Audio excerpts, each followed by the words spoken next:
You're watching Twin Tiers Sunday with Renata Stiehl.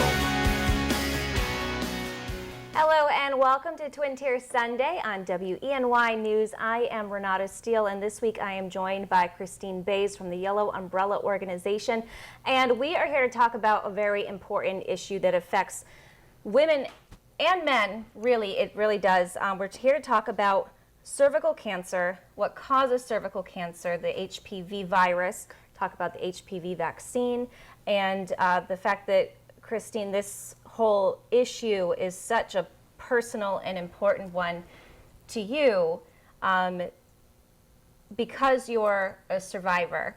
So I want to thank you so much for coming on the show. It's been a couple of years, so I'm really happy to have you back. I'm thrilled that you asked me to be back and that you continue to be committed to raising awareness about HPV and cervical cancer prevention. I think it's really cool, you know, and as like your neighbor or girl down the street, it did happen to me, and that's what propelled me into really becoming an advocate and a spokesperson to speak out and say, hey, this happens to many, many women, and HPV is something that we all need to know about, and we're fortunate that things have evolved over time. So I'm very lucky to be here, but at the beginning of the day when I was diagnosed, I certainly didn't feel very lucky.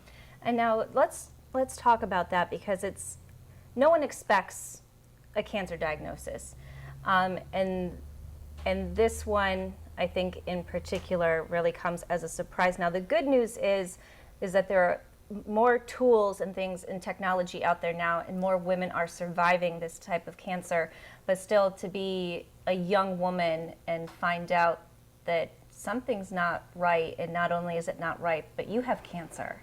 Can you kind of talk about that? It was terrifying for me because I really had always been a very proactive, healthy young woman coming from a family of nurses, and so I was very much up on the annual physical and the annual PAP, had always been good to go. So when I had that initial first abnormal PAP and they called me back, I was concerned, but I wasn't freaked out until the doctor said, hey, well, if you didn't come back and I didn't do these biopsies, over years and years, this could eventually develop into cervical cancer. And I was like, are you saying that I have cancer? And he said, no, because you've had all these normals. However, if you don't take care of it, it can develop. As it turns out, when he got the results, I actually did indeed have invasive cervical cancer with extensive lymphatic invasion. And that took him by surprise as well as me. I was devastated. I was a puddle on the floor, crying, confused, and angry, and like the whole thing is still very surreal. No matter how many times I tell the story, it's like, wow, that's my story. And the reason why it took the doctor by surprise is because the Pap smear, you think, is an accurate test, and it is a great test, and it's done so many things to help women over the years. However, it is not a perfect test, and so it has a false negative rate, the traditional Pap test, of about 50%. Wow. So that means like half the time you're wrong and half the time you're right. So when they're like, hey, Baze, you're good to go, see ya. Hey, Baze, you're good to go. Actually, those cells were changing and the Pap missed it. So when the doctor called me in and said, you have to have a radical hysterectomy immediately. As a married 31-year-old woman, I'd been with my husband for 10 years. We did want to have kids like a little bit later, and it was devastating, to be told that you can never have your own child, and it's not everything that defines a woman, but it is such a large part, I think, of what we're like grown to, just up to be. This is what you're supposed to do. And when something like cancer, takes you off that path, it's like, you've got to be kidding me. And for me, I also had to have radiation 5 times a week for 5 weeks. I had 4 rounds of chemotherapy at the same time, and then I had 3 rounds of internal radiation, and this was my summer of my 31st year. And now it wasn't a very long period of time between the day you got that diagnosis and the day you started having surgery and then immediately getting your treatments. 10 days. I was diagnosed on April 18th, and I had my radical hysterectomy on the 28th. Mentally, how do you wrap your mind around that? You can't really. Yeah, it's like, you kind of go numb, because all of a sudden people are wrapped around you and they're like, here's what you're going to do. You get all these doctors telling you what to do, and family and friends, you know, coming in to help, but you're in a state of shock, you know. So I think that for most of it, even right through the end of my treatment, I just followed the motions, and I was the good patient, and I put the smile on, and I fought like a warrior, and it was so hard, and it's the hardest thing I've ever been through, fighting for my life. And to come out on the other side, I think that's when, for me, on the mental side, I fell apart, because when you're fighting physically, you got something to do. You're puking, you gotta hold back your hair, you know, you feel the stitches coming, you know, like you're in touch with that physical, tangible reaction. But the emotional stuff, you know, when you're dealing with the physical, you can put it on side. But when the physical is done, you're left with the emotional spin of going, my life just turned upside down. I can't ever have a baby. I have pushed all of my friends away. I have all of these scars all over my body. I'm barely talking to my husband. I no longer enjoy playing the piano and singing, something that has been my whole life. You know, and to recognize at that point that I was in a depression. And so to attack the depression in the same way that I attacked the cancer is what I did personally. And because I was a therapist, trained as a therapist, I was just kind of on the other side of the table. And I'm like, all right, what do I need? I need a therapist. I need to get on antidepressants and join a cancer group, young cancer group, acupuncture, Reiki, yoga, you know, painted my house purple and orange on the outside. You know, I just kind of stepped back into my life and fought back for it. And now, did people ever say to you, you know, you beat cancer, you're alive, what do you have to be upset about? Woohoo. Yeah, actually, sometimes people, you know, they're like, well, come on, perspective. And I'm like, yeah, we all have perspective within ourselves from our angle of the table. You know, I've not walked in your shoes, you've not walked in mine. How we integrate our experiences and what we take from them is so individual that, you know, at this point, I really, because I've been an advocate now for like 10 years and I'm lucky enough to be a 13-year survivor, I've really been used to people coming and asking questions from all different sides of the coin. And I feel very comfortable being like, I am so grateful for my life, and it still doesn't mean that I am bummed that I got cervical cancer. You know what I mean? It's like a lot of things have come as a result of cervical cancer and as a result of me choosing to turn my scars into stars, you know, and say, okay, what am I going to do now? And it's like, that is what has afforded me the opportunity to really feel like I've kicked cancer's butt over and over and over again. And now you've really taken your experience and turned it into a crusade to spread awareness and knowledge. And so that's what we want to talk about when we come back for our next segment. Christine is going to talk about you know, moving forward after beating cancer, and now how she's using that as a vehicle to educate others. So please stick around for our next segment of Twin Tier Sunday. Twin Tier Sunday will return in a moment.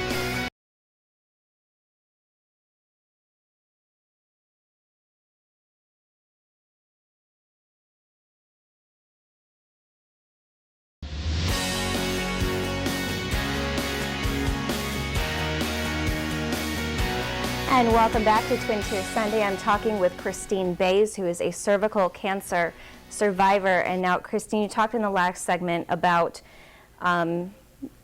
being diagnosed, going through a hysterectomy, your radiation, chemotherapy, and kind of the residual mental health battle that kind of came after that.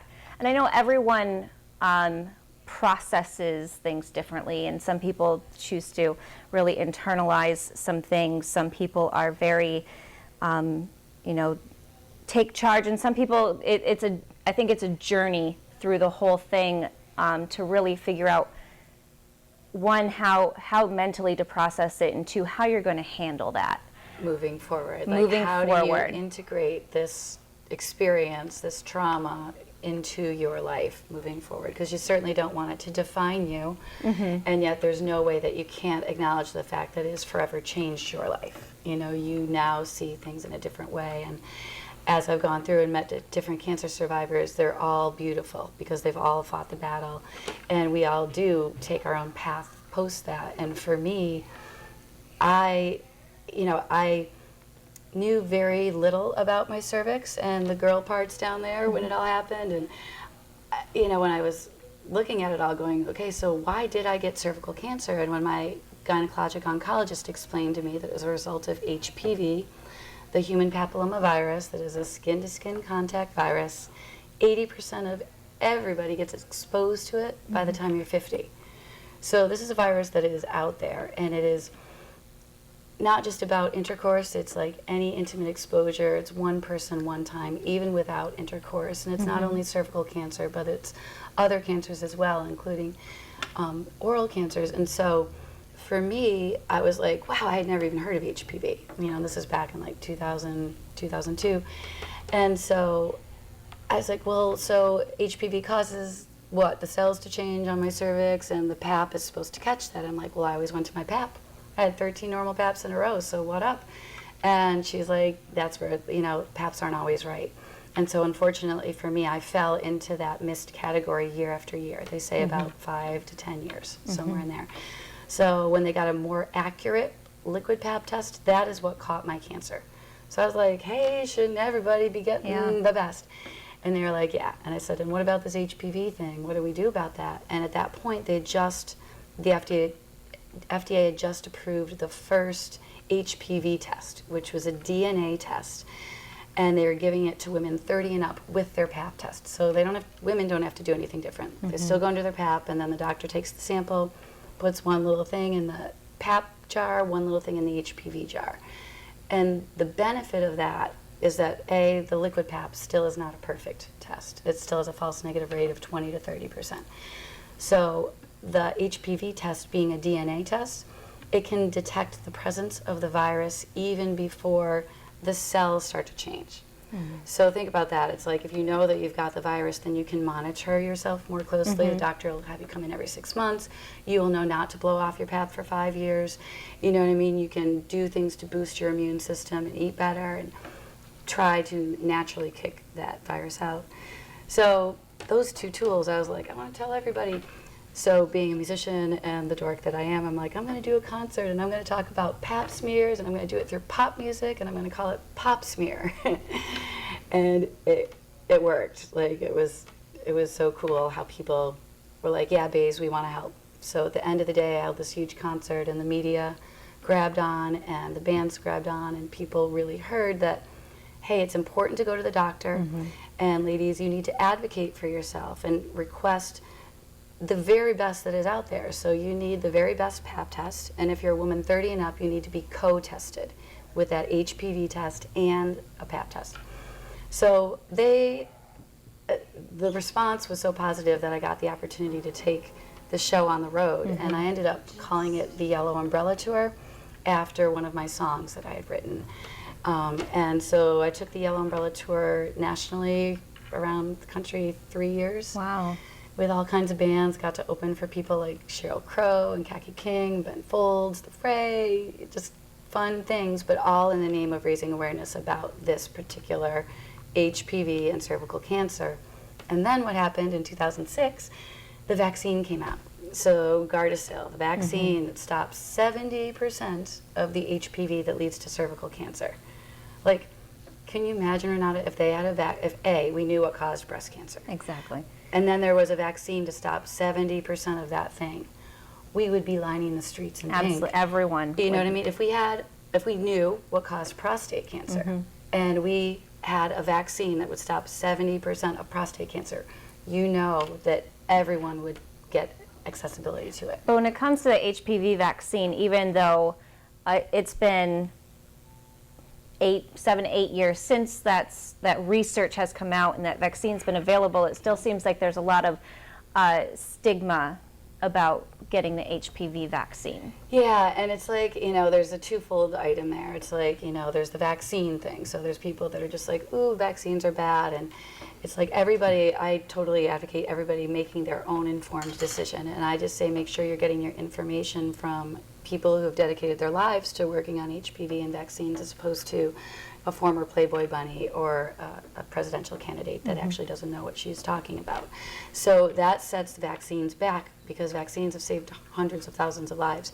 So there's that challenge, and then there's the fact that HPV is a sexually transmitted virus, that it's a skin-to-skin contact, and people don't want to think of their kids ever getting intimate with someone. And unless you are never going to be intimate with anybody, ever, if you're going to go be a priest and a nun for your entire life, you will be exposed to this virus. And so to arm your child, to arm yourself, because it's not only for girls, it's for boys now, 9 to 26. So anywhere in there you can get 3 shots to give yourself that protection, not only, like I said, against cervical cancer, so for boys it's like giving it to the girls and girls giving it to boys, but also oral cancers and other intimate cancers. So it's pretty cool, I think, to be on this side of the equation and be like, look at what's come in technology. We've got prevention with the vaccine, and better detection with better Pap tests, and now better HPV tests. Right, and the statistic, you said yourself, 80% of women will be exposed to this virus in their lifetime, regardless. By the time they're 50, by the 50, and men as well, because men give it to girls, girls give it to men, girls give it to girls, men give it to men. It's people give it to people. And so it's not about being promiscuous. It's not about infidelity. You can be exposed to the HPV virus when you're 21, and it can lay dormant in your body for years and years. And when you're 65 and you get a virus and your immune system drops, the HPV virus can pop out. And so, there's a lot of misunderstandings about that. And so it's not about the blame game. It's not about, ooh, you gave me this or you gave me that. It's different than that. You just have to assume that with any partner you're interacting with, you're going to be exposed. And most times your body will just clear it like a cold. But if you are somebody that has a persistent HP infection and your body doesn't take care of it like mine did, over years, that is what leads to moderate dysplasia, high-grade dysplasia, carcinoma in situ, invasive cervical cancer with extensive lymphatic invasion. So it takes all that time to get there. And I was already out there, and I was doing everything right with the tool that we had at the time. So that's why I'm so vocal and so adamant about, use this new technology, people, both to the doctors and to the patients, because sometimes, docs, nurses, and, health institutions, they're just doing the best they can, and they're working with what they've got, and it's hard to change. And it's hard to think of, bringing in a new thing, but as a patient, I say, when the new stuff's available, jump on it, because we're losing lives, every 2.5 minutes someone dies of cervical cancer.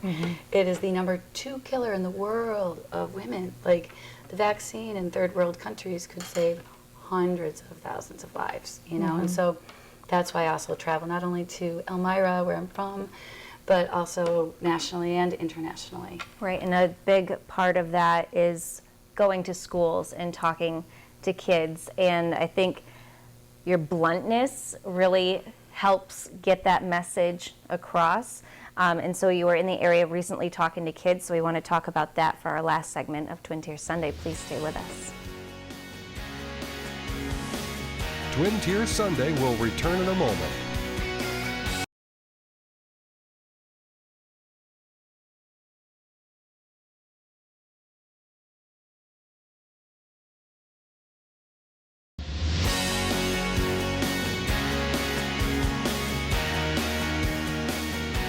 And welcome back. We are continuing our conversation about cervical cancer, HPV, the vaccine that's available, and Christine, how you have turned your experiences into an awareness and a teaching tool. And part of that is going to schools and talking to kids and being like, hey, listen, this is the situation. This is what happened to me. It can happen to you. Here are the steps. Here's the technology that's available, and here's what you should know. Exactly, and it really is as easy as 1, 2, 3. And I think that when I have had all of these incredible opportunities to go into schools and to have student assemblies, so hundreds of kids at a time, or even 1,000 kids, and in the middle of a gym, and being like, all right, ready? I am the girl next door. This is what happened. This is what I've learned. This is what I need you to know. You can make a difference in this cancer for yourself, for your girlfriend. You can go home and tell your mother, your grandmother, your aunt that some kooky, red-headed, curly girl came in and was talking all about her cervix. And she said that it's really important that you go to your test. I think because I am just kind of like I am pretty blunt, and I do think that that's out of respect for both the middle school, high school, and college students. It's like, I believe that education is power, and I want that 7th grader to be empowered, and I want her to be comfortable with her body, and I want that young boy to know that there's a shot that he can get that can help secure his health going forward, and any girl that he may fall in love with, that's a step that he can do. And when I say, go home and tell your mom, how much do you love your mom? Nobody wants someone they love to get cancer. And when I say that to the students, they all sit back and they think about it. You know what I mean? And the questions that they ask and their bluntness and their realness, it helps me feel like I really am making a connection and hopefully instituting, a movement of change, in these areas that I come with this Team Yellow and going, hey, this is a cancer we can do something about, no matter what our age. And now, do you ever get any hesitation or pushback from either districts or parents being like, I don't know that I want my kid, having this type of conversation? Yep, of course. You know what I mean? And this is, again, where I go to. Everybody has, believe everybody needs to make their own decision on what they're comfortable with. And for me, the respect that I give anybody who comes with their own opinion, I learn and I grow from each of them. And so the fact that people think that talking about this issue is going to promote kids having sex is ridiculous. So I know that, but I'm not going to laugh in someone's face when they talk about that. I'm going to listen to what they say. And I'm going to refer them back to research where it was everybody was afraid about sex education when it first came out. And it does not lead to increased sexual promiscuity. And it shows that people make better decisions when they actually have the information. So I feel very confident in the knowledge that I'm providing and the way I'm giving it. And so I find that 9 times out of 10, people will walk away going, right on, thanks. And now you mentioned how important the musical aspect is for your own healing, and then to use that to raise awareness. And I know we're running out of time, but how do you integrate music into your message, because it's so important for you? It's just part of my bloodstream since I was a kid, and for me to be able to go into a club, into a place that's not an educational, typical, institution, and to be able to sing the songs that are integral to my life that I've written, that are directly related to cancer, that are directly related to getting through and speaking out, have people relate to that and take away, whoa, I've got concrete information about I need to go to my Pap test. If I'm 30 and up, I have to do the HPV test with that. 9 to 26 boys and girls get shots. Woohoo, we can save the hooch, the cooch, the vagina, the vajayjay, whatever you want to call it. It's, for me, the music allows the ultimate medium of communication, because everybody can connect to music. And so it allows me the foot in the door, and it allows that expression and that connection to who I am as a person, which is the girl next door, which is your college roommate, your sister, your daughter, your wife. And so I think music keeps it real. And as someone that's been to one of your performances, it's such a blend of musical talent, humor, you'll laugh, you make people cry, but you make people think.